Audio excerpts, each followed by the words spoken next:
Имавме 16-та седница на Советот за безбедност. Советот беше во полн состав, значи сите од редовната постава на Советот беа тука, плюс на моја покана присуствуваше и господинот Маричич, вице-премиерот за евроинтеграција, затоа што е темата таа на дневниот ред.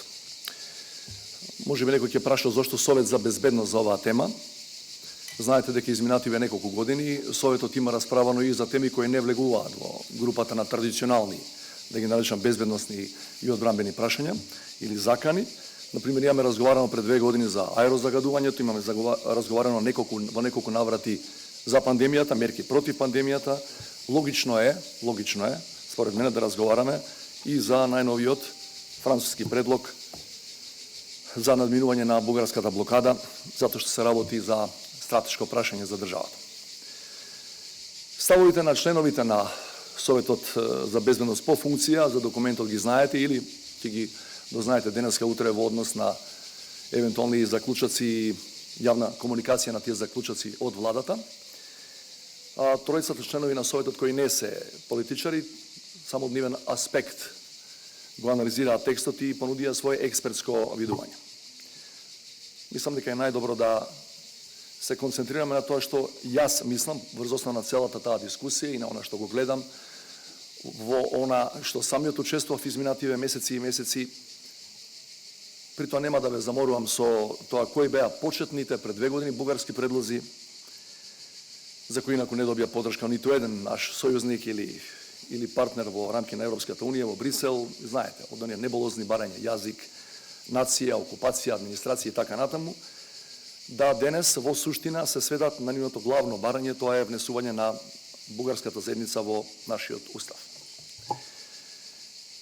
Би сакал на почетокот во една реченица, ако можам да ја опишам целава ситуација на исклучително високи политички тензии во земјава, не верувам дека е точна перцепцијата која се создава во дел од јавноста, дека ова е судбинска дилема да се биде или не и за нацијата и за државата и дека наводно деновиве треба да донесеме одлука која ќе ја дефинирала судбината на идните генерации македонци и македонски граѓани. Мојот став е дека со одлуката да го прифатиме модификуваниот француски предлог би носе само одлука да ги отвориме преговорите, а знаете дека тие траат со години. Времето на кратки преговори заврши во минатиот век, кога беше можна синхронизација, како ја нарекуваат, на националната легислатива со ЕУ акито за година или 2. До сега Србија преговара 9 години, Црна Гора 10, само како последни илустрации од регионот. Одлуката да го прифатиме модификуваниот француски предлог нема да биде ниту историски триумф, како што би сакале да кажат од едниот камп, ниту историски неуспех или дебакл, како што велат оние од другиот камп. Според мене станува збор за транзиционен компромис за една од фазите на европските интеграции, во која 3 елементи се битни и затоа предлогот, според мене, во овој формат, во оваа фаза е прифатлив. Прво, со предлогот ја креваме бугарската блокада, која трае повеќе од 2 години, и предлогот дозволува формално отварање на преговорите после 17 години чекање. Второ, возможува скрининг процес, што е задолжителна фаза пред преговорите за кластерите порано поглавјата. И трето, што е апсолутно најважно, не само за мене, за секој од нас, ама баш со ништо не го подкопува македонскиот идентитет, затоа што за клучната, темелната одредница на тој идентитет за македонскиот јазик во предлогот има чиста формулација без фусноти. Зошто го нарекувам транзиционен компромис? Затоа што го решава актуелниот проблем, актуелнава блокада. Но во себе има предвидено де факто нова блокада, која овој пат може да биде и најверојатно ќе биде наша, домашна. Имено знаејќи ја внатрешната политичка констелација, потребниот праг за уставни промени од 2/3 во овој момент изгледа сосема недостижен. Во тој услов е содржен и најголемиот парадокс на предлогот. Имено никој во принцип тука дома кај нас нема против влезот на бугарите во уставот, но внатрешната поларизација го оневозможува консензусот по тоа прашање. Овој услов според мене е и најголемата слабост на предлогот. Иако уставните измени ќе дојдат на дневен ред по скринингот или според некои експертски проценки дури на почетокот на 2024 година. Може да прашате дали можеби во овој дел не сме можели и повеќе да постигнеме. Да бидам искрен, убеден сум дека не сме можеле. Држава со 1,8 милиони жители, просечна плата од 500 евра, толку може од позиција на кандидат за членство. Не тврдам дека во преговориве за сето време во изминативе 2 години не можело да се добие и нешто поквалитетно во одредени аспекти, но тоа евентуално би биле детали, не би биле суштина сигурно. Сакам да прокоментирам неколку тези поврзани со овој француски предлог за кој најмногу се дебатираше деновиве. Прво, зошто е билатералниот договор со Бугарија внатре? Еве зошто. Прво, добрососедските односи се дел од Копенхашките критериуми од 1993 година, без малку 3 децении наназад. Второ, и Преспанскиот договор е во француската рамка, чија имплементација во одредени сегменти, знаете, не е завршена, затоа што зависат од почнувањето и завршувањето на преговорите по одредени кластери. Има тамо така наречени политички и технички рокови кои почнуваат дури од тогаш да течат, од кога ќе почнат преговорите по соодветното поглавје, односно кластер. Трето, да не заборавиме дека рамковниот договор беше главниот услов да добиеме кандидатски статус во 2005 година, што е домашен, меѓутоа во исто време со меѓународни гарантии и меѓународен договор. И она што сме го заборавиле, постарите го паметат, од 1997 за прв пат Европската Унија ја внесува како еден од условите за новите членки така наречената регионална клаузула, што ќе значи, што ќе рече во превод, без добри односи со вашите соседи не можете да претендирате да влегувате во Европската Унија. Затоа и договорот е внатре. Втората теза е дека бугарите со овој предлог ќе не кочат. Кога сакаат и како сакаат. Тезата да не ја повториме, знаете, до сега бугарите кочеа како сака и без предлог, како сака и кога сака. Таква можност се разбира и понатаму има, бидејќи тоа е вградено во механизмите по кои се влегува секоја држава која влегува во Европската Унија, но јас тврдам дека тие механизми сега, од кога би почнале да преговараме, ќе бидат драстично намалени како можност, како варијанта, затоа што откако овој предлог ќе стане европска рамка, ќе биде редуцирана можноста за така наречени чести или чисти национални блокади од било кого, вклучително и од Софија. Имено евалуацијата на нашиот договор билатерален со Бугарија оди на две нивоа. Едното е чиста билатерала, еднаш годишно најмалку, средби на владите, и евалуација заедничка проценка, значи не еднострана, заедничка што е направено, што не е направено. И второ, Европската комисија според предлогот, Европската комисија во Брисел исто прави евалуација од страна на комисијата што е направено, а што допрва треба да се направи. Значи, со други зборови, од денес натаму, ако се разбира владата, парламентот понатаму го прифатат овој предлог, нема само Бугарија како досега да го цени нашиот напредок, туку и Европската комисија. Накратко кажано, мислам дека ќе се согласиме, подобро е Брисел да не проценува отколку Софија или отколку само Софија. Трето, имаше теза дека историјата е од денес натаму или од денот кој ќе го прифатиме овој предлог низ институциите е услов за понатамошен прогрес во преговорите. Тоа не е точно. Значи, со францускиот предлог кој утре ќе биде паневропски, ако и ние го прифатиме, историјата воопшто не е услов. Има само една реченица и во предлогот, и во протоколите кои многу се спомнувани, а малкумина ги имаат прочитано до крај, дека се препорачува Историската комисија да ја динамизира својата работа и да има помеѓу 8 и 12 средби годишно, без да се сугерира од политичките фактори каква таа работа треба да биде и во која насока да се движи. Значи, сугестија почесто да се среќаваат историчарите од двете страни.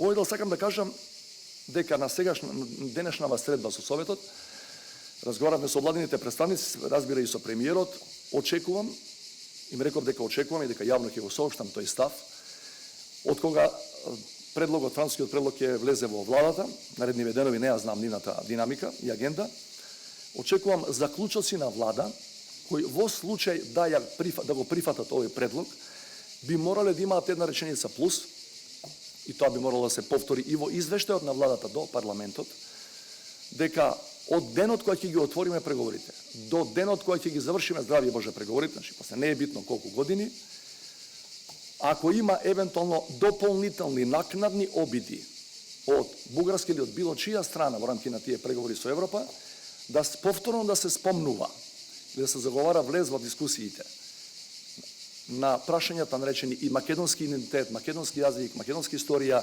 дека во истиот момент не треба да чекаме ни час некој друг да не блокира, туку ние самите треба да се повлечеме од тие преговори.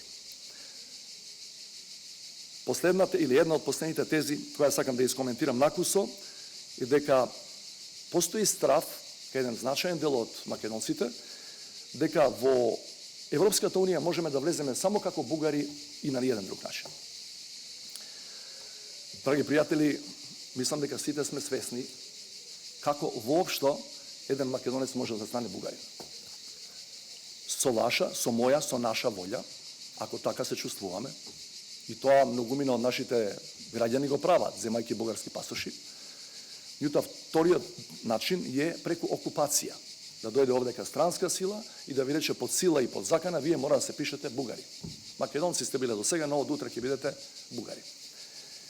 Не постои во историјата на светската дипломатија, особено во помодерна изминативе век или два, дека со билатерален или мултилатерален договор некој направил преку ноќ цел еден народ со друга етничка идентификација.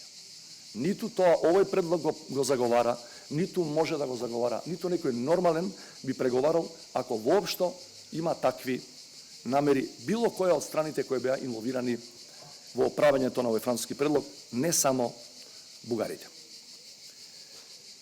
И последна теза која сакам да искоментирам е дека постои страв, со право, кај многу македонци, дека Европа со години игра дупла игра со нас, дека е лицемерна, дека е дволична и дека тоа особено се однесува на клучните држави во Европската унија. Од позиција на човек кој имал бројни средби со врвните европски политичари, не само последниот пат сега во Мадрид на самитот НАТ, туку и претходно.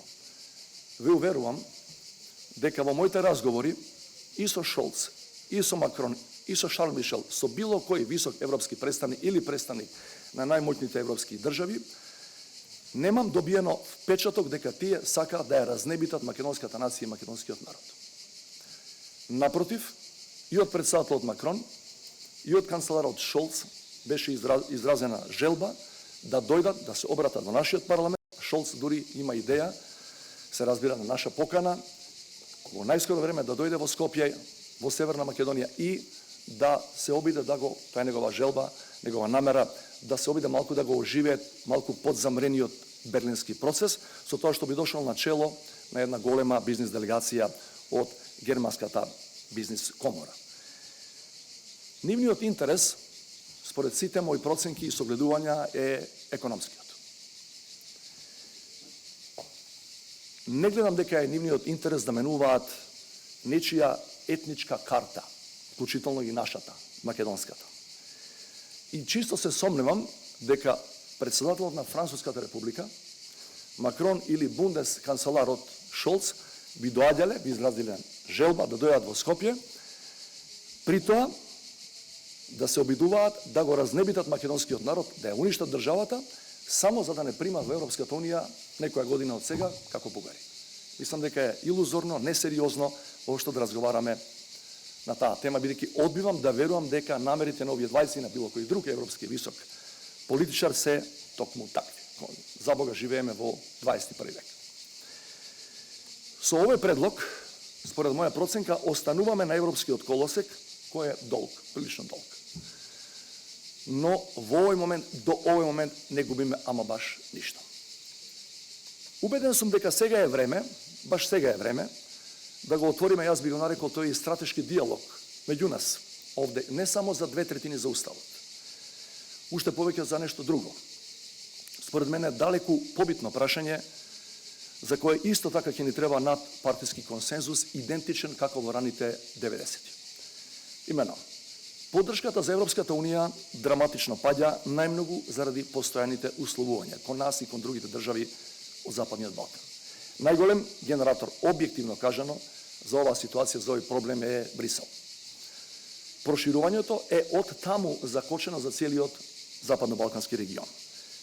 Не велам, бидејќи не би било точно ако кажам така дека ние ги направивме сите потребни реформи, но проширувањето во Брисел со години е на маргините, на дното на нивната политичка агенда. Ако зборуваме реално, и последната нивна одлука за доделување на кандидатскиот статус на Украина и Молдавија е чисто символична одлука. Сите знаеме дека држава која е нападната, која се наоѓа во сред војна, не може да направи и да сака никакви реформи. Ние деновиве разговараме само, повторувам, само за отворање на тој процес. Србија и Црна Гора преговараат безмалку 10 години и крајот на тој процес за нив не се гледа. А во меѓувреме, Брисел промовира нова организација, нов формат на соработка, наречена почетно Европска политичка заедница, за која вела дека наводно треба да ни помогне побрзо да се приклучиме кон Европската Унија. Прашувам која е гаранцијата дека Европската политичка заедница нема да биде де факто алтернатива за Европската Унија. Повторувам, де факто, затоа што јавно сигурно никој од Брисел нема така да ја дефинира. Затоа инсистирам, час поскоро, да започнеме сериозна наша тукашна национална дебата за тоа кој ќе биде нашиот став во однос на сите овие иницијативи и прашања со кои може темелно да биде преуредена политичката архитектура на континентот.